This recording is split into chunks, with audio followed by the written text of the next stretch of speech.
ይስጥልኝ የተከበራችሁ ተመልካቾቻችን ይህ .com ቲቪ ሾው ነው እንደተለመደው ቴክኖሎጂ ነክ የሆኑ ጉዳዮችን ወደ እናንተ እናደርሳለን በዛሬ ፕሮግራማችን ስለ ሰሞኑን ያያየነው ያለ አሜሪካ የኢራን የኒውክሊየር ጣቢያዎችን መታወበት ያለችው ጀት ወይም ደግሞ ቦምበር ጀት የጦር ጀት በተመለከተ አውራችኋለሁ ሁላችንም ይሄንን ቦምበር ጀት አይተናልና ለየት ያለ ጀት እንደሆነ ያስታውቃል በእርግጥም በእውነት በጣም የተለየና በጣም incredible የሆነ የሚሊተሪ ማሽን እንደሆነ አይተናል ስለዚህ ቦምበር ጀት አውራቸዋለሁ በነገራችን ላይ ይሄ B2 ስፒሪት ስቴልዝ የሚባል ጀት ነው በአይነቱ ለየት ያለ ጀት ነው ይሄ B2 ጀት ለየት የሚያደርገው ምንድነው ራሱ መደበቅ ራሱ ኢንቪዚብል ማድረግ ወይም ደግሞ ስቴልዝ የሆነ ባህሪ መኖሩ ነው አካባቢውን ወይም ሰራውንዲንጉን ወይም ደግሞ ሰማይ ላይ ሰማይ የመምሰል ባህሪ አለው ቀለም አይለዋውጥም ግን ከሰማዩ ጋር አብሮ ብሌንድ የማድረግ ባህሪ አለው አንድ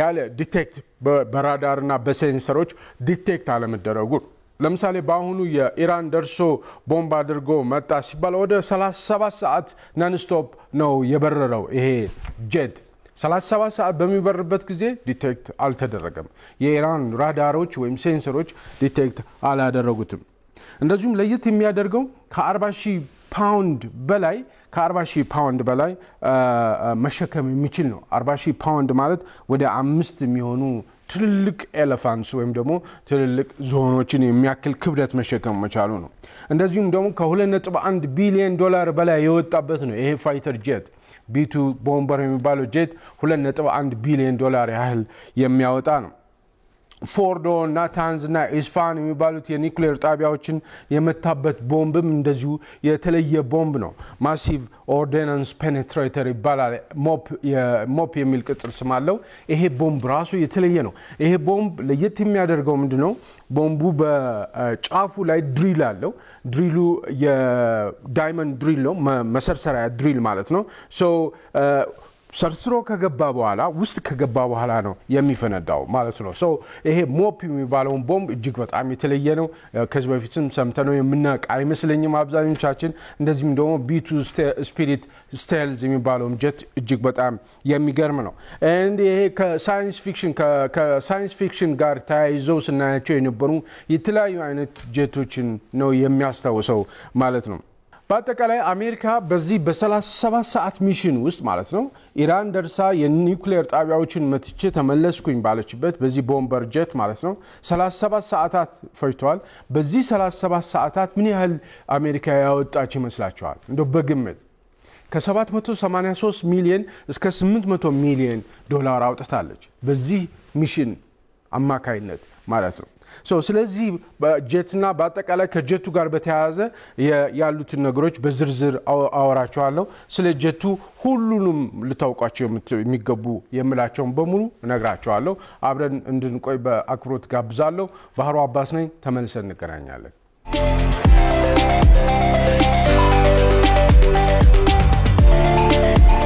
ተመልሰናል የተከበራችሁ ተመልካቾቻችን መግቢያ ላይ እንደገለጽኩላችሁ ይሄ B2 ስፒሪት ስቴልዝ የሚባለው አሜሪካ ቦምበር ጀት በተመለከተ ነው የማወራችሁ መግቢያ ላይ እንደነገርኳችሁ በዚህ 37 ሰዓት ሚሽን ውስጥ የአሜሪካ ኢራን ደርሳ ኢራንን ቦምብ አድርጋ ለመመለስ በዚህ ቦምበር ጀት ቢያንስ ከ800 ሚሊዮን ዶላር በላይ ወጪ አውጥታለች በ37 ሰዓት ቆይታ ጊዜ ውስጥ ማለት ነው ስለዚህ እናወራ ስለ ወጪው እናወራ ሌሎቹን አብዛኞቹን ማወራችሁ ነገር ፕሮባብሊ እዚህም እዛም ልሰሙት ትችላላችሁ ነገር ግን ስለ ወጪው ስለ ወጣው ወጪ ግን ብዙም እንደዚህ ፐብሊክ የሚለቀቅ መረጃ አይደለም ስለዚህ መረጃ እናወራ ምን ያህል ወጪ እንዳወጣች ይሄ ወጪ ምን ያክል ከባድ ወጪ እንደሆነ መዘርዘረና ያለን 800 ሚሊዮን ያህል ዶላር አውጥታለች በ37 ሰዓታት ውስጥ አሜሪካ እነዚህ 800 ሚሊዮን ዶላር ለተለያዩ ወጪዎች ናቸው ለኤርክራፍት ወጪ ኤርክራፍት ማለት ይሄ B2 ቦምበር 7 B2 ቦምበሮች ናቸው የተሳተፉት እነዚህን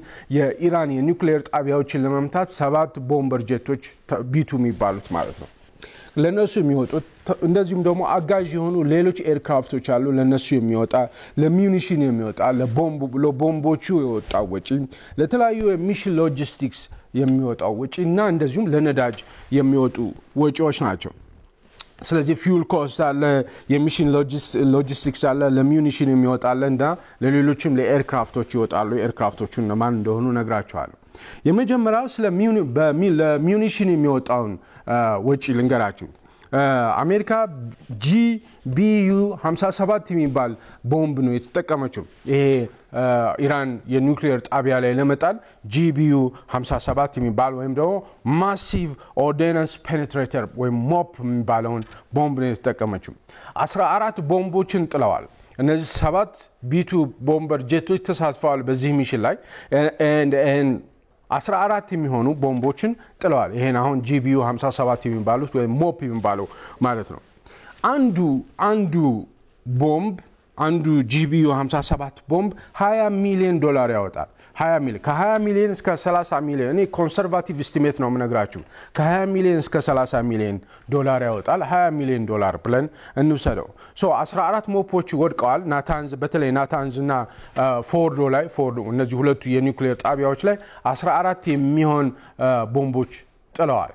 14 ሲባዛ በ20 ሚሊዮን ማለት ወደ $280 ሚሊዮን ለሚዩኒሽን ብቻ ወጪ ተደርጓል። ከዛ ውጪ ቶም ሃውክ ክሩዝ ሚሳኤሎችን ተተክሷል። ወደ 30 የሚሆኑት የቶም ሃውክ ክሩዝ ሚሳኤሎች ከጆርጂያ ከሚባል ሰብማሪን መርከብ ላይ USS ዩናይትድ ስቴትስ ሺፕ ጆርጂያ ከሚባል የሰብማሪን መርከብ ላይ 30 የሚሆኑ ቶም ሃውክ ሚሳኤሎችን ተተክሷል።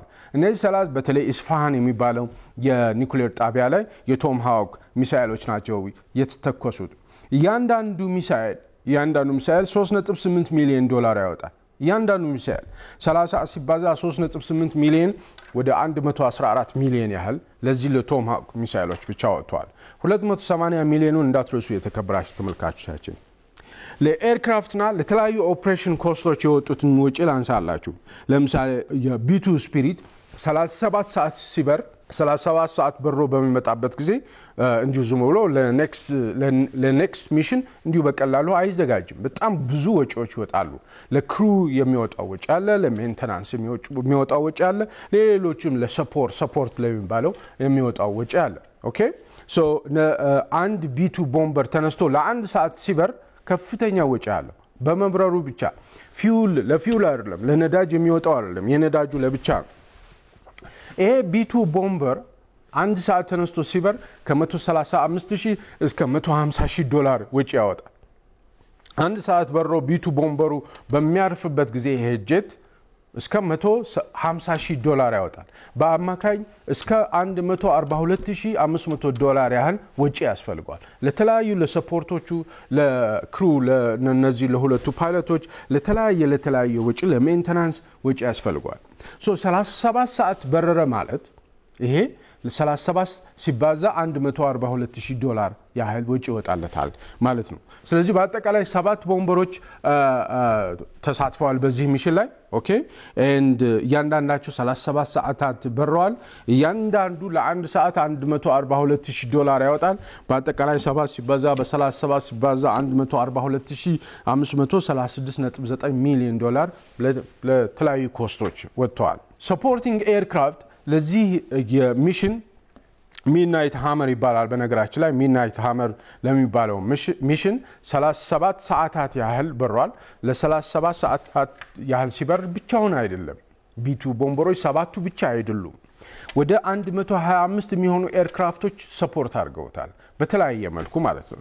ለምሳሌ ፋይተር ጄትስ የሚባሉት F-22 F-16 እና F-35 የሚባሉ ፋይተር ጄቶች ለተለያዩ ለሰርቪላንስ ለተለያዩ ለስለላ ሚሽኑ በፊትም ከዛ የሚሽኑም ጊዜ እነዚህ ኤርክራፍቶች ሰፖርት አድርገውታል። B2 ቦምበሮችን ሰፖርት አድርገዋል። ሌሎች ደግሞ ሪፊውሊንግ ታንከርስ አሉ። KC-135 እና KC-46 የሚባሉ ኤርክራፍቶች ሰፖርት አድርገውታል። 125 የሚሆኑ ኤርክራፍቶች ሰፖርት አድርገውታል። ለምሳሌ F-22 የሚባለው ጄት ፋይተር ጄት በሰዓት 44,000 ያህል ኦፕሬሽናል ኮስት አለ። ለተለያየ ወጪ የሚያደርገው ማለት ነው በሰዓት ማለት ነው። እንደዚህም ደግሞ F-16 የሚባለው 27,000 ያህል ዶላር በሰዓት ወጪ ይፈልጋል ሲበር ማለት። ለአንድ ሰዓት ሲበር ይሄ F16 የሚባለው ጀት $27000 ያህል ያስፈልገዋል። F35 $35000 ያህል ዶላር። በአጠቃላይ እነዚህ ፋይተር ጄቶች ይሄንን ሚሽን ሰፖርት ለማድረግ ሚድናይት ሃመር የሚባለውን የኢራን የኒውክሌር ጣቢያዎችን ለመምታት የተወጠኑ ሚሽን ሰፖርት ለማድረግ 40 የሚሆኑ እነዚህ ፋይተር ጄቶች እያንዳንዳቸው 80 ሰዓታት ቢበሩ ይሄንን ስሌት ብታሰሉት ወደ $339 ሚሊዮን ያህል ይወጣባቸዋል ማለት ነው። F22 ለምሳሌ 40 የሚሆኑ F22ቶች ተሳትፈዋል ብንል 80 ሰዓታት በረዋል አየር ላይ በረዋል ቢባል $44000 በአንድ ሰዓት የሚያስወጡ ከሆነ $141 ሚሊዮን ያህል F22 የሚባለው ፋይተር ጀት ለብቻው ይሄን ያህል ወጪ ያስፈልጋል። እነዚህን F16ም F35ም አሁን ባልኳችሁ ካልኩሌሽን ብታባዙት $339.4 ሚሊዮን ያህል ይወጣባቸዋል። ኦኬ ለሪፊውሊንግ ታንክ ለሪፊውሊንግ ታንከርስ የሚባሉ አሉ። ሌሎች ኤርክራፍቶች ለ31 የሚሆኑ ታንከሮች ወይም ደግሞ ሪፊውሊንግ ነዳጅ የሚቀዱ ታንከሮች ተሳትፈዋል በዚህ ሚሽን ላይ። ምን ማለት ነው? ያንዳንዳቸው የራሳቸው የሆነ ወጪ አላቸው። አንድ ሰዓት በሚበሩበት ጊዜ ከ10000 እስከ $15000 ወጪ ያወጣሉ። እነዚህ ሪፊውሊንግ ታንከርስ የሚባሉት ኤርክራፍቶች ማለት ነው። ለነዳጅ አይደለም የተከበራችሁ ተመልካቾቻችን። ለራሳቸው አንድ ሰዓት በሚበሩበት ጊዜ ለተለያየ ወጪ የሚወጣላቸው ቢያንስ $12500 በአማካይ ወጪ ይወጣላቸዋል። 31 ሲባዛ 20 ሰዓት ቢበሩ ብላችሁ ብታስቡ ወደ $7.75 ሚሊዮን ወጪ ተደርጎላቸዋል ማለት ነው። ለሪፊውሊንግ ኤክስፔንስ ለነዳጅ ከ4 እስከ 5 ጊዜ ይሄ B2 ቦምበር ጀት ከአሜሪካ ሚዙሪ ኤርፎርስ ዋይትማን ኤርፎርስ ተነስቶ ኢራን እነዚህ ሶስቱ ኒውክሌር ጣቢያዎችን መጥቶ ለመመለስ ሲሄድ 2 ጊዜ ሲመጣ 2 ጊዜ በአማካይ 5 ጊዜ ያህል ሚድ ኤር ላይ አየር ላይ ነዳጅ ተሞልቶለታል። ኦኬ አንድ ጊዜ ነዳጅ ለመሙላት የተለያዩ ኮስቶች አሉ። አንድ ጊዜ ነዳጅ ለመሙላት ነዳጁ ታንከር ላይ ለመገልበጥ የተለያዩ ክሮች ይሳተፋሉ። ነዳጅ የሚያመጡ አሉ ከነዳጅ ጣቢያ ነዳጅ ጣቢያው አምጥቶ ከዛ በኋላ ታንከሮቹ ላይ ተሞልቶ ታንከሮቹ ተነስቶ አየር ላይ ወጥቶ B2 ቦምበር ሚድ ኤር ላይ ሪፊውል ለማድረግ ከፍተኛ የሆነ ወጪ ያስፈልጋቸዋል። እያንዳንዳቸው $1 ሚሊዮን ወጪ ይወጣባቸዋል። ስለዚህ በአንድ ጊዜ 5 ጊዜ ሪፊውል ተደረገ ቢባል ወይም ደግሞ 5 ጊዜ አየር ላይ ሪፊውል ተደረገ ቢባል 5 ሲባዛ በአንድ ወደ $5 ሚሊዮን ወጪ ይደረግበታል። ኦኬ በአጠቃላይ እነዚህን ወጪዎች ስደምሯቸው ወደ $800 ሚሊዮን ይደርሳል። ኦኬ ይሄንን በዝርዝር ያወራኋችሁ ምንድነው? ጦርነት ብቻውን አይመጣም። ፖለቲካ ብቻውን አይወጣም። ከፖለቲካና ከጦርነት ጀርባ በጣም ማሲቭ የሆነ አማውንት ኦፍ ገንዘብ ይወጣበታል እና ይሄ ፐብሊክ ፊገር አይደለም ማነው ፐብሊክ ኖሌጅ አይደለም። ይሄንን መረጃ ፐብሊክሊ ልታገኙት አትችሉም። አሜሪካ ይሄን ያህል ወጪ አወጣው ብላ ይፋ ያደረገችው መረጃ አይደለም። ነገር ግን ከዚህ ፖይንት ኦፍ ቪው ጦርነቱ ማየት ብትፈልጉ ከፍተኛ የሆነ ወጪ የሚወጣበት ነው ማለት ነው። እንዲሁ ኢንትረስትድ እንድትሆኑ ወጪ ምን ያህል ወጪ እንደተደረገበት እንድታውቁት ነው። አሁን ወደ ዋናው ፕሮግራማችን እንምጣ። B2 ቦምበር ጄት ምን አይነት ጄት ነው ብላችሁ ታስባላችሁ? ምን አይነት ጄት ነው ይሄ B2 ቦምበር ጄት የሚባለው? ለሎንግ ሬንጅ የተፈጠረ ነው። ለሎንግ ሬንጅ ማለት ለረጅም ርቀት እንዲበር ከፍተኛ ኢንዱራንስ ያለው እና ሄቪ የሆነ ቦምበር ነው ማለት ኮንቬንሽናል የሆኑ ትንሽ ቦምቦችንም የሚጥል እንደዚሁም ደግሞ ኒውክሌር ቦምቦችንም የሚጥል በጣም ሄቪ የሆነ ቦምበር ጄት ነው እንደምታዩት ማለት ነው። ነገር ግን ዲቴክት አይደረግም። ለየት የሚያደርገው በጠላት ራዳር ወይም በተለያዩ የጠላት ሴንሰሮች ዲቴክት የማታደርጉት አይነት ቦምበር ነው ይሄ ጄት ማለት ነው። ጀቱ የተሰራው ዋና የተሰራበት ምክንያት ሃይ ቫልዩ ያላቸው የጠላት ቦታዎችን መርጦ የመምታት ማለት በከፍተኛ ሁኔታ ጋርድ የተደረጉ የሚጠበቁ ለጠላት ወይም ደግሞ አሜሪካ ጠላቴ ነው ለምትለው አካል ከፍተኛ ቫልዩ ያላቸው ከፍተኛ ዋጋ የሚሰጥ ቦታዎችን እየገባ መደብደብ የሚችል ነው።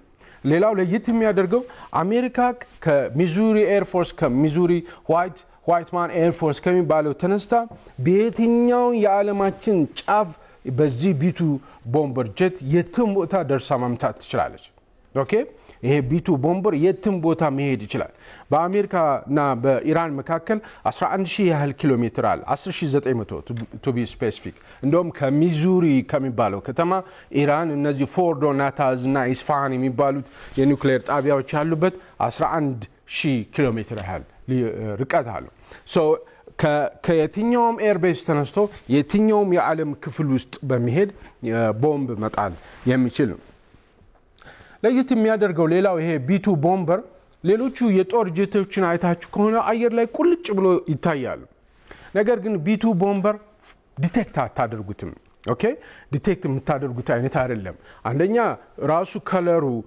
አሰራሩ ወዘተ አየር ላይ ወይም ሰማይ ላይ ካለው ክላውድ ጋር የሚመሳሰል ይችላል ሰማያዊ ሊመስላችሁ ይችላል ቀለሙ ሶ ብሌንድ ያደርጋል ከአየሩ ጋር ብሌንድ ማታ ሲሆን ራሱ ቻርኮል ግሬይ ከለር ስለሆነ ብሌንድ ያደርጋል በቀላሉ በአይናችሁን ቁልጭ ብሎ አይታይም እንደ ሌሎች የጦር ጀቶች ፍለፊት እንደዚህ የምታዩት አይደለም ማለት ነው ሶ እንደ ጎስት ነገር ነው ድንገት ብቅልና መጥቶ የሚሄድ ባህሪ አለው ሌላኛው ኖይዝ የለውም ድምጽ የለውም ጀቶች ፋይተር ጀቶች ከፍተኛ የሆነ ድምጽ አላቸው ይሄ ጀት ግን በጣም ሬዲዩስድ የሆነ ድምጽ ነው ያለው ፋይተር ጀቶችን ድምጽ ማጥፋት 100% ሳይለንት ማድረግ አይቻልም ነገር ግን በጣም ሬዲዩስ አድርገውታል የሳውንድ ሲግኔቸሩን ሬዲዩስ አድርገውታል በጣም ቀንሰውታል ሌላው በጣም የሚገርመው ትንሽ አውሮፕላን አይደለም ትንሽ ጀት አይደለም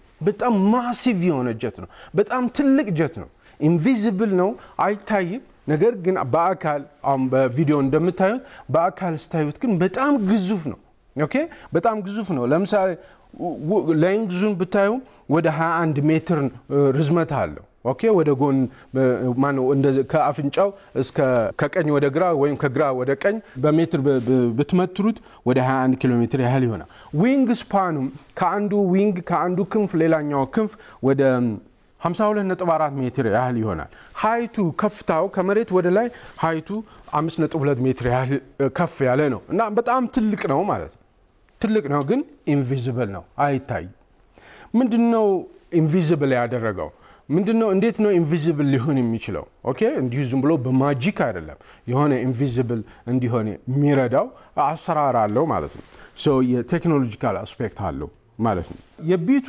ዋናው የሆነ ዲፋይኒንግ የሚባለው ፊቸር የቢቱ ስቴልዝ ካፓቢሊቲው ነው ስቴልዝ ካፓቢሊቲው ማለት የመሰወር አቅሙ ነው ለምሳሌ ስቴልዝ ማለት ሎ ኦብዘርቨብል ይሉታል ኦኬ ሎ ኦብዘርቭ ዲቴክት የማይደረግ በራዳርና በተለያዩ ሴንሰሮች በቀላሉ ዲቴክት የማይደረግ እንደማለት ነው ይሄ እንዴት ነው ዲቴክት የማይደረገው ብላችሁ በተጠይቁ ራሱ አሰራሩ የአውሮፕላኑ አሰራር ራሱ ዲዛይኑ ነው ዲቴክት እንዳይደረግ የሚያደርገው ልብ ብላችሁ አይታችሁት ከሆነ አውሮፕላኑ ጭራ የለውም ወይም ቴል የለውም አይደለ ጭራ የለውም ሙሉ ለሙሉ ክንፍ ነው አንድ ማሲቭ ፍላይንግ ክንፍ ነው በቃ ሙሉ ለሙሉ ክንፍ ነው ጭራ የለውም ማለት ነው and ጭራ ደግሞ አይታችሁ ከሆነ ጭራው ደግሞ የተለያዩ ከርቮች አሉት አይደለ የተለያዩ ከርቮች አሉ በጣም አኪዩት የሆኑ አንግሎች አሉት ኦኬ ሶ በዚህ ምክንያት ዲቴክት እንዳያደርግ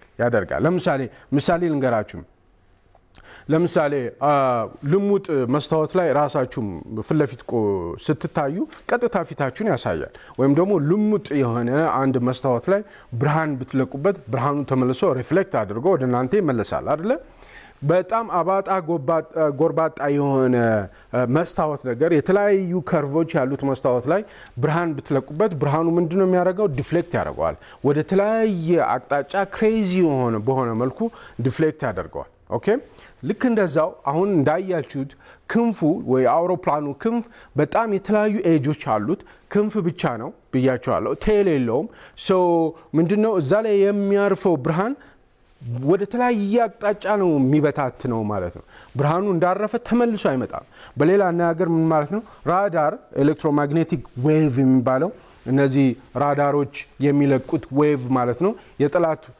ራዳር ለማየት ክልል ውስጥ የሚገባውን አውሮፕላን ለማየት ምንድነው የሚያደርጉ ራዳር ይለቃል ማነው ዌቭ ይለቃሉ ኤሌክትሮማግኔቲክ ዌቭ ይለቃሉ ኤሌክትሮማግኔቲክ ዌቭ ሄዶ አውሮፕላኑ ቦዲ ላይ ልክ ሲያርፍ ተመልሶ ተንጸባርቆ ሲመለስ ራዳሩ አይቶት ነው ያየዋል ማለት ነው ፍለፊት ያየዋል ማለት ነው አሁን እናንተ እኔን የምታዩ ምንድነው ከአይናችሁ የሚያወጣው ብርሃን ቴሌቪዥኑ ላይ ቴሌቪዥን መስታወታችሁ ላይ አርፎ ሲመለስ ወይ ሞባይል ስልካችሁ መስታወት ላይ አርፎ ሲመለስ ነው እኔን የምታዩ ማለት ማናችንም እንዲህ ነው የምናየው ሰው ምን ማለት ነው እንዳይታይ ይሄ ዲዛይን የተደረገበት መንገድ ከርቭ አኪዩት የሆኑ አንግሎቹ ብርሃን በሚያርፍበት ጊዜ ወደ ተለያየ አቅጣጫ ይበታትነዋል መልሶ ወደ ራዳሩ ስለማይመልሰው ራዳሩ ማየት አይችልም ማለት ነው ሶ በዚህ መልኩ ነው ዲቴክት የማይደረገው ሌላኛው ሁለተኛው ስኪኑ ራሱ የአውሮፕላኑ ስኪን ከራዳር የሚመጣው ኤሌክትሮማግኔቲክ ኢነርጂን አብዞርብ አድርጎ ሶክ አድርጎ ልክ ስፖንጅ ላይ ውሃ ስታደርጉ ምጥጥ አድርጎ እዛው እንደሚያስቀራው ይሄም ብርሃን በሚያርፍበት ጊዜ ወይም ደግሞ ኤሌክትሮማግኔቲክ ኢነርጂ ቦዲው ላይ ሲያርፍ አውሮፕላኑ እዛው መጥቶ የሚያዝ አቅም ያለው ሆኖ ነው ዲዛይን ተደርጎ የተሰራው ቦዲው ይሄ ራዳር አብዞርቢንግ ማቴሪያልስ ራም በሚባል ማቴሪያል ነው የተሰራው ቦዲው ማለት ነው ሶ ኤሌክትሮማግኔቲክ ኢነርጂ ከራዳሮች ቦዲው ላይ ሲያርፍ እዛው ፍና አድርጎ የሚያዝና ያቺ ፍና አድርጎ የያዛት ኢነርጂ ወደ ትንሽ የሂትነት ይለውጠዋል ማለት ነው ስለዚህ በዚህ አይነት ምክንያት በጣም ከራዳር የሚለቀቀው ኢነርጂ ወደ ራዳሩ ተመልሶ ወደ ራዳሩ ለመምጣት በጣም ስሎ ያደርግበታል ሬዲዩስ ያደርግበታል ይቀንስበታል ሶ ራዳሩ በአግባቡ አያየውም ማለት ነው ሶ በአጠገቡ ሲያልፍ ማየት አይችልም ወይም ደግሞ በራዳሩ ሬንጅ ርቀት በሚያልፍበት ጊዜ ማየት አይችልም ሌላኛው የቢቱ ከለሩ ራሱ ጀቱ ከለር አይታችሁ ከሆነ ብላክ ቻርኮል ግሬ አይነት ቀለም ነው ያለው ደመና ይመስላል እንደገና ምሽት ላይ ደግሞ ማታ ይመስላል ሶ በትክክል መለየት አትችሉም ማለት ነው ከአካባቢው ጋር ራሱን ብሌንድ ማድረግ ይችላል ይሄ እንዳለ ሆኖ እነዚህ ነገሮች እንዳሉ ሆኖ ሌሎች ከራዳር ውጪ መሆኑ አንድ ነገር ሆኖ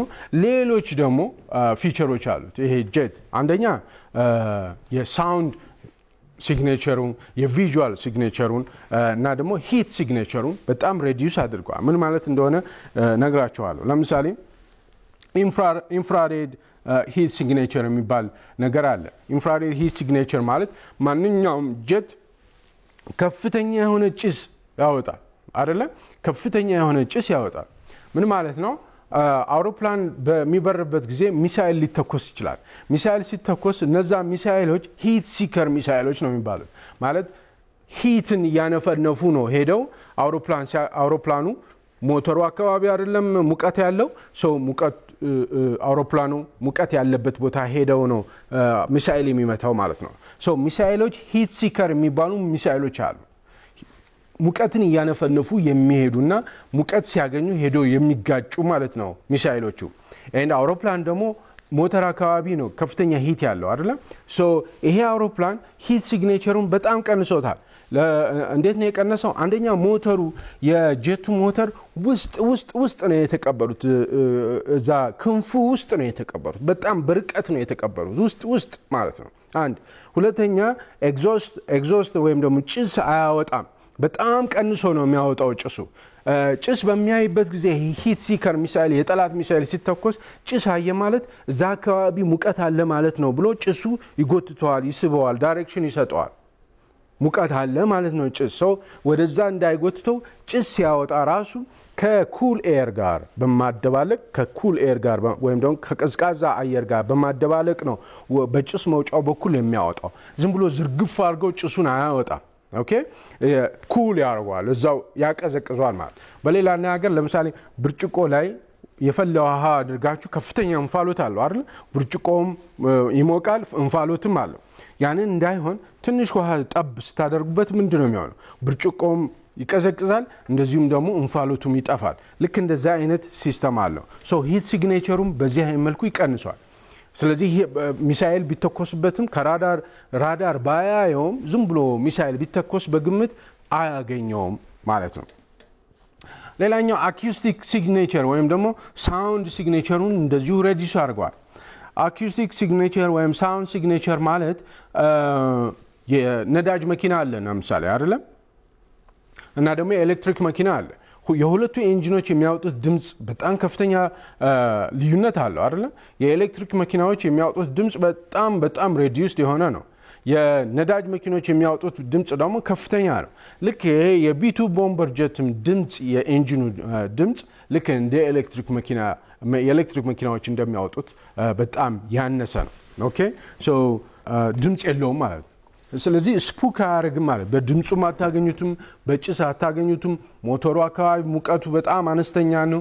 እንደዛም ከዛም አልፎ ደግሞ ለራዳር ዲቴክት አይደረግም ማለት ነው። እነዚህ ሁሉ ተዳምረው ይሄ ቢቱ የሚባለው ሄቪ ቦምበር እንደ ጎስት ነው፣ በቃ እንደ መንፈስ ነው አይነት ይሉታል። ሌላኛው ለየት የሚያደርገው ኤሌክትሮማግኔቲክ ኢሚሽንስ የሚባል ማለት ራሱ ጀቱ ውስጥ የተለያዩ ኤሌክትሮኒክሶች አሉ። እነዛ ኤሌክትሮኒክሶች ኤሌክትሮማግኔቲክ ዌቭ ኤሌክትሮማግኔቲክ ኢነርጂ ሲግናሎችን ኤሚት ያደርጋሉ። ይሄ አሁን ለምሳሌ ይሄ ስልክ ነው። ይሄ ስልክ የራሱ የሆነ ሲግናል ኤሚት ያደርጋል። አውሮፕላን ውስጥ ወይም ደግሞ ይሄ ጀቱም ውስጥ የተለያዩ ኤሌክትሮኒክሶች አሉ። የናቪጌሽን ኤሌክትሮኒክሶች ወዘተ አሉ። እነሱ የሚያወጡት ሲግናል ኤሚት የሚያደርጉትን ሲግናል ዲቴክት አድርገው የጠላት መሳሪያ እንዳይመታው የኤሌክትሮማግኔቲክ ኤሚሽኑን ሃርድን አድርጎታል። እፍና አድርጎ የሚያዝበት የራሱ ቴክኖሎጂ የተገጠመለት ነው ማለት ነው። ምን ያህል ፈጣን ነው ይሄ ጀት? ምን ያህል ፈጣን ነው? መቼም በጣም ፈጣን ነው፣ ፈጣን መሆን አለበት ብለን ልናስብ እንችላለን። የዛን ያህል ፈጣን አይደለም። ስፕሪንተር አይደለም። በጣም ፈጣን ሯጭ አይደለም። ለዛ ተብሎ አይደለም የተሰራው። እንደ ማራቶን ራነር ተደርጎ ነው የተሰራው። እንዳልኳችሁ ከአሜሪካ ተነስቶ የትኛውም ዓለም ላይ መድረስ አለበት ከተፈለገ። የትኛውም ዓለም በአራቱ አቅጣጫ የተፈለገበት የትኛውም ቦታ ላይ ሄዶ ቦምብ መጣል እንዲችል ተደርጎ ዲዛይን የተደረገ ነው። ምን ማለት ነው? ከፍተኛ ኢንዱራንስ ሊኖረው ይገባል። ረጅም ሰዓት አየር ላይ መብረር አለበት ማለት ነው። አንዳንድ ጊዜ 4 days ለ2 ለ3 ቀናት ለ4 ቀናት አየር ላይ መብረር የሚችል ነው። ስለዚህ ማራቶን ራነር አይነት ቢሄቪየር አለው። ረጅም ርቀት መጓዝ የሚችል፣ ረጅም ርቀት ሳይደክም መሄድ የሚችል፣ ረጅም ርቀት በተመሳሳይ ፍጥነት መሄድ የሚችልና የታሰበበት ቦታ ላይ መድረስ እንዲችል ተደርጎ የተሰራ ነው። ስለዚህ ፈጣን አይደለም፣ በጣም ፈጣን አይደለም። ነገር ግን ፈጣን አይደለም ሲባል በጣም ስሎ ነው ማለት አይደለም። ኦኬ ስሎ ከሆነ እንደውም ራዳር ውስጥ ሊገባ ይችላል somehow አይደለ? ስሎ ሲሆን ከድምጽ ፍጥነት ትንሽ ነው ዝቅ የሚለው ከድምጽ ፍጥነት ማለት ነው። ፈጣን ነው ግን እንዳሰብነው በኃይል ፈጣን አይደለም። በተደጋጋሚ እንዳልኳችሁ ሌላ ዩኒክ የሚያደርገው ይሄ ጀት አሁን እንዳልኳችሁ ግሎባል ሪቹ ነው። ግሎባል ሪቹ ማለት የትም ቦታ በዓለም ላይ የትም ቦታ መሄድ መቻሉ ነው። ጁን 21 እና 22 አሜሪካ የኢራን ኒውክሌር ጣቢያ የሆኑትን እነ ናታንዝ እንደ ፎርዶ እንደ ኢስፋሃን የሚባሉትን ሄጄ መጥቻለሁ ብላለች አይደለ? ይሄንን ሴናሪዮ ነው 37 ሰዓታት ተጉዞ 18 ሰዓታት አንድ ዌይ ሄዶ ከዛ ራውንድ ትሪፑ በአጠቃላይ 37 ሰዓታት ያህል ተጉዟል የሚል መረጃዎች አሉ። እንግዲህ ቴክ ኦፍ ያደረገው ዋይትማን ኤር ፎርስ ቤዝ ነው፣ ሚዙሪ ወይም ዩኤስ አሜሪካ ውስጥ ያለ አንድ ከተማ ላይ ነው። ከዛ ነው የተነሳው ሚሽኑ። እነዚህ 7 የሚሆኑ ቢቱ ቦምበሮችን ፎርዶ፣ ናታንዝ እና ኢስፋሃን የሚባሉትን የኒውክሌር ጣቢያዎችን መምታት ነው። 18 ሰዓት ዋን ዌይ ይሄዳል። ከዚህ ከአሜሪካ ኢራን ሲሄድ ሲመለስ 18 ሰዓት በአጠቃላይ ወደ 37 ሰዓታት ያህል በሯል። ለየት የሚያደርገው ሌላው ሚድ ኤር ሪፊውሊንግ ነው። ማለት አያርፍም። ይሄ 37 ሰዓት ሄዶ ሲመለስ አየር ላይ ነው ነዳጅ የተሞላለት። ቅድም እንዳልኳችሁ ሪፊውሊንግ ታንከሮች አሉ። 31 የሚሆኑ ሪፊውሊንግ ታንከሮች የተለያየ ቦታ ላይ ተነስተው አየር ላይ ነው ነዳጅ የሞሉለት ማለት ነው። ሪፊውሊንግ ከ4 እስከ 5 ያህል ሪፊውል ተደርገዋል ነዳጅ ማለት ነው። ሲሄድ 2 ጊዜ ሲመጣ 2 ጊዜ በአቨሬጅ ሪፊውል ተደርጓል። ካሊፎርኒያ ላይ ሚዙሪ ተነስቶ ካሊፎርኒያ ሲደርስ ሚድ ኤር ላይ ሪፊውል ተደርጓል። አትላንቲክ ውቅያኖስ ላይ ሚድ ኤር ላይ ሪፊውል ተደርጓል። እንደዚሁ ሜዲትራኒያን ባህር ላይ ሪፊውል ተደርጓል። እንደዚህ ኢንዲያን ኦሽን ላይም እንደዚሁ ሪፊውል ተደርጓል። በአጠቃላይ 31 ኤርክራፍቶች ለዚህ ለሪፊውሊንግ ፐርፐዝ 31 የሚሆኑ ኤርክራፍቶች ተሳትፈዋል። ኤክስኪዩት ያደረጋቸው ቦምበሮች ቅድም እንዳልኳችሁ ቢቱ 57 የሚባሉ ሞፕ ወይም ደግሞ ኦርዲናንስ ፔኔትሬተር የማሲቭ ኦርዲናንስ ፔኔትሬተር የሚባል ሞፕ የሚባል በጣም እጅግ በጣም አደገኛ የሆነ ቦምብ ነው። ወደ 30,000 ፓውንድ ያህል የክብደት ያለው ማለት ነው። ወደ 30,000 ፓውንድ ማለት ወደ ኪሎግራም ብትለውጡት ወደ 13,000 ያህል ኪሎግራም ማለት ነው። ኦኬ 13,000 ያህል ኪሎግራም ያለው ቦምብ በእነዚህ 3 የኒውክሌር ጣቢያዎች ላይ ጥላለች። ስንት 14 ቦምቦች ማለት ነው። እነዚህ ቦምቦች ያንዳንዳቸው ቦምብ የዳይመንድ ድሪል የሚያደርግ ዳይመንድ ጫፉ ዳይመንድ ነው የመሰርሰሪያ ማለት ድሪሊንግ ማሽን ማለት ነው። ሶ በሚወድቅበት ጊዜ ከመፈንዳቱ በፊት ድሪል አድርጎ ይሄ ማሲቭ የሆኑ የሚሊተሪ ኢንፍራስትራክቸሮች አንደርግራውንድ የቢልድ የተደረጉ ማሲቭ የሆኑ የሚሊተሪ ኢንፍራስትራክቸሮችን ሰርስሮ ገብቶ በመፈንዳት የሚችል ነው። ሶ 14 የሚሆኑ ሞፕ የሚባሉት ማሲቭ ኦርዲናንስ ፔኔትሬተር የሚባሉ ቦምቦች ወድቀዋል። ይህን ጁን 22 ተመልሰው ወደ ቦታቸው ወይም ደግሞ ወደ ተነሱበት ቦታ ሄደዋል ማለት ነው። ሞፕ ለየት የሚያደርገው በጣም ከባድ ነው። በጣም ሄቪ ነው። ሱፐር ሄቪ የሆነ ቦምብ ነው እና እንዳልኳችሁ ዳይመንድ ቲፕድ የሆነ ድሪል ያለው ነው። ይሄ የሚሸከመው ካፓሲቲ ራሱ በጣም የሚያስደንቅ ነው። ወደ 40,000 ፓውንድ ያክል ሸክም መሸከም የሚችል ነው ይሄ ቢቱ ቦምበር የሚባለው። 40,000 ፓውንድ ማለት ወደ 5 ትልቅ ዝሆኖች እንደማለት ነው። 5 ትልቅ ዝሆኖችን ተሸክሞ ይሄ ሁሉ ርቀት መጓዝ የሚችል ነው። ሁለት ፓይለቶች ናቸው የሚያበሩት። ሁለት ፓይለቶች ብቻ ከዚህ በፊት ከሁለት ፓይለቶች በላይ ነበሩ የጀቱን የሚያበሩት ወይም ደግሞ እንዲህ አይነት ተመሳሳይ ጀቶች ከሁለት በላይ የሚሆኑ ክሮዎች ነበሩ። አሁን ግን እነሱ ሬዲዩስ ተደርገው ወደ 2 ተለውጠዋል። መጨረሻ ላይ የተከበራችሁ ተመልካቾቻችን የእያንዳንዱ ይሄ ጀት እያንዳንዱ $2.1 ቢሊዮን ያህል ወጪ ያወጣል ማለት በአጠቃላይ ይሄ ጀት ከመጀመሪያው ጀምሮ ዲዛይን ተደርጎ እስኪያልቅ ድረስ $2.1 ቢሊዮን ያህል ወጪ ያወጣል። ወደ 7 ቦምበሮች በዚህ ተሳትፈዋል። ወደ $14.4 ቢሊዮን ያህል ወጪ ወጥቷል ማለት ነው። ምን ለማለት ነው? በአጠቃላይ የ37 ሰዓት ይሄ ሚድናይት ሃመር የተባለው የ37 ሰዓት ሚሽን ከፍተኛ ወጪ የወጣበት ነው። እንዲሁ ዝም ብሎ አንዴ ብቻ ሄዶ መጥቶ ቦምብ አድርጎ ተመልሷል የሚለውን ዜና ስንሰማ ከጀርባው ያለው ነገር በጣም ሰፊ ነገር ያለውና ሰፊ ዝግጅት የተደረገበት በጣም ከፍተኛ የሆነ ወጪ የወጣበት ነው። በአጠቃላይ እስከ $800 ሚሊዮን ወጪ የወጣበት ከ125 በላይ ኤርክራፍቶች ሰፖርት ለማድረግ የተሳተፉበት በጣም ሰፊ ፕሮጀክት ነው ማለት። በጣም ትልቅ ሚሽን ነው ማለት። በጣም ብዙ ሰዎችን ያሳተፈ ሚሽን ነው። ይሄንን ኢንትረስት ስላደረገኝ ነው ያወራኋችሁ የተከበራችሁ ተመልካቾቻችን። በሚቀጥለው ሳምንት ደግሞ ከዚሁ ከኢራን እስራኤል ጦርነት ጋር በተያያዘ ስለ እስራኤል አይረን ዶም ስለሚባለው የአየር መከላከያ ስርዓት አወራቸዋለሁ። አይረን ዶም የእስራኤል የአየር መከላከያ ስርዓት አይረን ዶም የሚባለው ምን አይነት የአየር መከላከያ ስርዓት ነው? ምን አይነት ኤር ዲፌንስ ሲስተም ነው? ስለ አይረን ዶም ሁላችንም በጣም ብዙ ጊዜ ሰምተናል። እንደሰማነው ነው ወይ አይረን ዶም? ለምንድነው የኢራን ሚሳኤሎች አልፈው ያለፉት?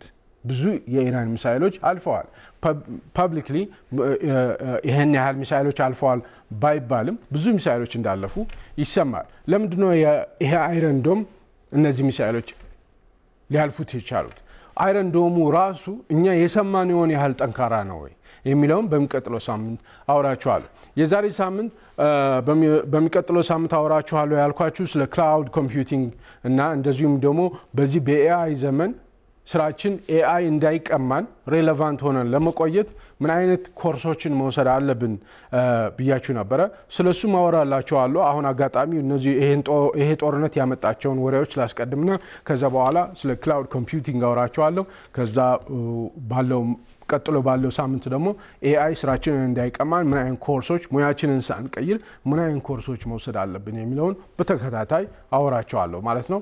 አብራችሁን ስለቆያችሁ እጅግ በጣም አመሰግናለሁ። ባህሩ አባስ ነበርኩ። የዛሬ ሳምንት እንገናኛለን። እስከ ዛሬ ሳምንት መልካም ሳምንት።